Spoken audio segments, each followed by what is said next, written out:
Okay, so now what we want to do today is we're going to an MIT App Inventor and we're going to try to combine two different programs. One of those programs we should already have set up, but a couple of little details I want to check on. Actually, two of the programs we should already have set up. They're just separate. One of the details I want to check is on the project you have that I think you called Sound Effects Panel Better. Probably. It might have a different name, but this one would look like this. You have your 8 buttons inside of a table arrangement and a player at the bottom.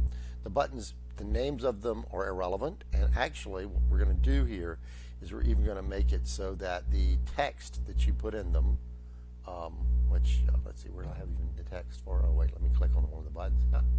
The text you have for them, like this one has tacos here, that could be practically anything, because we're going to write a new code that will use the names of the sound files that you're using to put the text on these buttons. So just got to have the 8 buttons. They need to be in a table arrangement.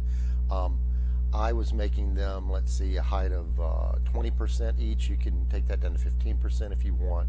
It's really not going to make a whole lot of difference if you change their height on all of them, but you do want them to all fit pretty much inside of the table arrangement you have. You get your table arrangement and you see it's like this is a height of 80, then in theory each of these could be 20 high, and it would add up properly. So not a big deal if you don't have the sizes perfect, but I do recommend making them be 20 each if you get the chance, and the table height being 80, because we are going to put some things underneath them down here at the bottom eventually. The other thing that is important is that you have a sound list, a list of sounds, and it has to be 8 sounds here, and a buttons list that's 8 buttons here, and that you have these lined up so that your first choice here matches your first choice here. You will need a variable. In this case, I called it button index. You might have called it some other indexer or scroller or something like that, or pointer. It might have been called pointer. Any of those names are fine. I'm going to use button index. So if you have this file already set up, just change it to button index so that you won't have to be searching around going, what the heck is he talking about? We have already made the button index start out as 0. Oh, actually, I think, let me rephrase that. There's a possibility you don't have it like this. So let's do this. Let me take this button index here. I'm going to delete it. And I'm going to move some things around because I think your file might be slightly different than this. I was working in my other class, and I believe I did something with them that I'm going to do with you now to make it like I just showed you. So what we have here is when you click any button, it knows which button it is, and it will find that button component in this list, the buttons list, and find the index of it. And it'll use that index then to look into this other list, the sound list here, at that index for the appropriate sound, and it'll assign that sound to the player, and then it runs the player. So each time you hit a button, the player gets told which button it is, assigns sound. There is one thing about this. It's not bad coding, but it makes it much simpler if you can add a new variable. So we're going to go in and add this variable. This is the one here, and we're going to call it button index here like this. We're going to just set it to some random value to start with. I'll just set it to 0. You could set it to anything you wanted, but I'm going to set it to 0 here. And what we're going to do is we're going to make this code here a little bit more readable, because it's hard to follow really what's happening here, because you got this guy here and this guy here, and they nest together into this. We're going to pull this activity out, finding the button and getting its index, and we're going to make it a separate job. So we're going to choose over here to set the button index to this value. So the first step when you click the button is it finds out which button it is and puts that index in this variable. Now, when we go to assign our list, we can just use that variable. It's exactly the same thing as we had before. It's very much like when we were doing Excel or spreadsheets, and you would have one formula in one column and one formula in the next column, rather than having one giant formula in one column. We would just have one refer to the other. This also gives us the advantage that when we leave here, we can know which button we've tapped. Even if we write other code elsewhere in here, this variable will be enduring. It'll come out of this loop, and if I refer to button index, I'll know which button was last tapped. So this is just a simple way of simplifying this and making that better. So that's one of the things we want to do. Another thing, very important for us getting ready to combine these two programs, is make sure that the name of this list with the sounds in it says sounds list with an S. And in fact, we're going to go even further. I want you to change it to say assigned sounds. Now, if you think about why we want to do this, it's pretty straightforward. Later on, we're going to have two sound lists. One list of sounds assigned to the buttons, which we have here, and another list of sounds that we scroll through. So that's important to have this as a different name than the name of the other one that we're going to bring in here. We're going to pull two programs together. So once you've got that's right, and it should be called Sound Effects Panel Better or something like that. And these automatically save, but you can go ahead and click Save Project. And then we're going to project. Your other project you're going to need is something like this one. It's called Sound Indexer or something like that, and it's got at least one button in there, and it's got a player in there. That's pretty much it, button and a player. Okay.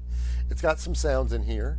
I will encourage you to take the time eventually to upload all of these sounds. Now, I'll point out, if you go into the Google Classroom for this, I have sound files to upload to AppInventor. I'm going to go through this real quickly in case some of you missed it. So you don't have to go into my instance and start looking for a whole bunch of sounds. You go to this sound files to load to AppInventor, click here, and you should be able to download all of these. Now you can download them one at a time by right-clicking and downloading, and one at a time they'll come in. Okay? Or if you want to try doing a bunch at once, you can select one at the top, hold Shift on your keyboard, click the one at the bottom, and now you can download all of them together. Right click and go download. Now what that will do is a little bit different, but I'm going to go over it in case you missed it. What it does is something called zipping. This is a type of compressing files together, and it will download a zip file. Either way, you're going to go into your downloads folder, and you're going to see either each individual sound like this, and it'll probably look something like this, all of these different sounds here, okay? Or it's going to have a zipped file like this. If you have the zipped file, or a compressed file as some people call it, you can right click on that, and there's the option extract.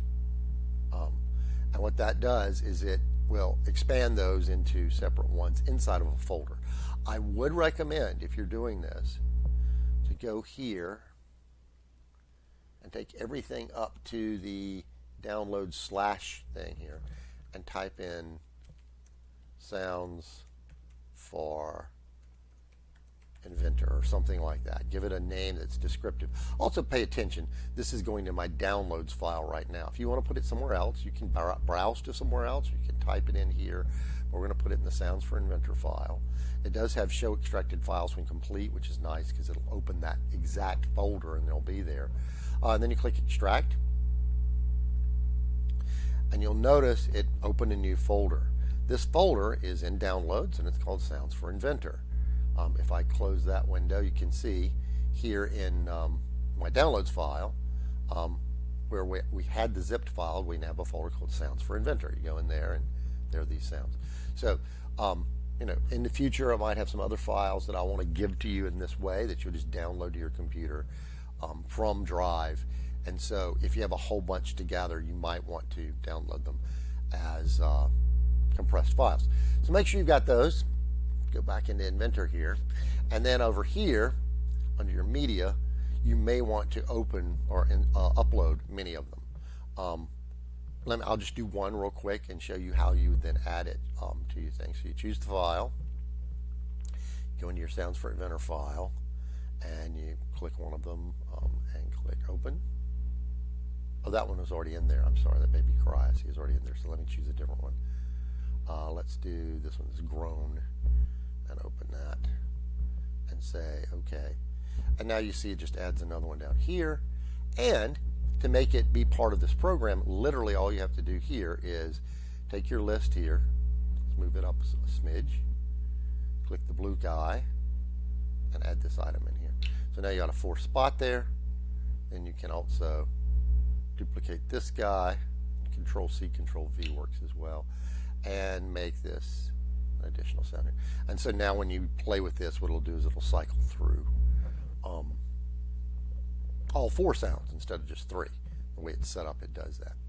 Another thing I want to make sure you have set up in here, in addition to having a whole bunch of sounds, and like I said, I want you to get to the point where you have all 12 of those sounds from your sounds folder here. We want all 12 on your media, and we want all 12 in your list. A couple other things you want to do. You want to make this list bigger, and you want to change this to be called unassigned sounds. So the first program with the 8 buttons, all 8 sounds are assigned to buttons. These sounds are not assigned to any of those buttons. They're cycle through as you click this button to test the different sounds. The next thing isn't quite so obvious. Our original setup was like this. We had a player source. We set it to the pointer in the sounds list. We played it, and then after we played it, we set up, using these commands, the pointer to point to the next sound in the list. As it turns out, that's not going to be very useful to us. It's going to be much more useful to access sounds, to point to it first, then assign it. The reason again is we're going to be combining 2 files. So if I wrote other text down here, other program work elsewhere, and I wanted to be able to access the sound I just played, this would be wrong. It would be pointing at the next sound in the list, not the sound I just played. So this is a fairly simple switch. What we do is we pull this out and we put it at the top of this program, and then it will point to a sound, then play it. Every time you click a button, it'll click the button, it will point to a sound, play that sound, and then still have that sound being pointed to. The only other change we have to make is right now we go in with the value of 1, and so at first sound it'll play will be the second one in your list. To fix that, we're going to change this, we're going to initialize this to be 0. There is no sound 0, but fortunately, because we change it to 1, first thing what we do when we button click is it assigns that sound. So that's some of the setup. I have one more bit of code we're going to write before we go any further, but I like to break these videos up into smaller ones. So this is the first step. It's about 14 minutes long, and it's just getting these 2 files ready to be used. We renamed them, we changed some little things here and there. So let's, I'm going to end this video, and then we will pick up from here, directly from here in the next one.